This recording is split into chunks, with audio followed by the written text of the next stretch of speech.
আমাদের এবছরের পুজো 93 বছরে পদার্পণ করলো। এবছরের আমাদের মূল ভাবনা রূপান্তর। এই রূপান্তর ভাবনাটা যে উপস্থাপনা করছেন প্রখ্যাত শিল্পী সনাতন দিন্দা, মাতৃ প্রতিমাও উনি করেছেন। মণ্ডপ, লাইট, সাউন্ড সমস্ত ব্যাপারটার ভাবনার প্রকাশ পাবে আর কয়েকদিন পরে।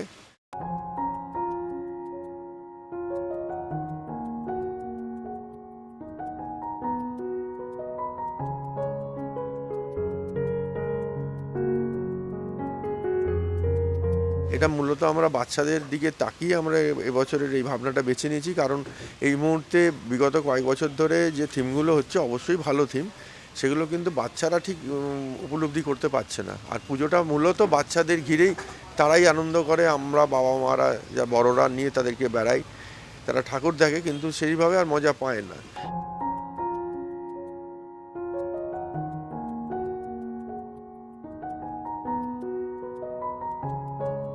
এখানে আমরা যেটা তুলে ধরেছি খুব পৌরাণিক ঠাকুরমার ঝুলি, নীলকমল, লালকমল, ব্যঙ্গমা ব্যঙ্গমী, এদের কথোপকথন নিয়ে তৈরি হয়েছে। আর সবচাইতে বড় কথা হচ্ছে এই রূপান্তরের সঙ্গে কি যাচ্ছে, কারণ এই যে রাস্তাটা, এটা খুব জনবহুল রাস্তা, এখান দিয়ে প্রতিনিয়ত গাড়ি যায়, কিন্তু এটাই 1 মাসের জন্যে হঠাৎ তার রূপ পরিবর্তন করেছে, একটা রূপ থেকে আরেকটা রূপে। এখানে একটা পুরো অন্যরকম জিনিস দেখা যাবে, বাচ্চারা খুব মজা পাবে এবং অবশ্যই তার বাবা মারাও মজা পাবে।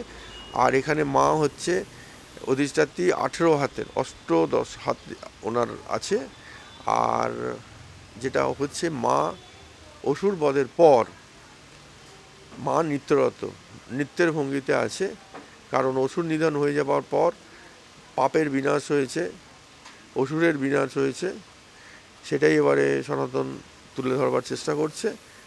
আগত দর্শকদের নিশ্চয় আমরা খুশি করতে পারবো।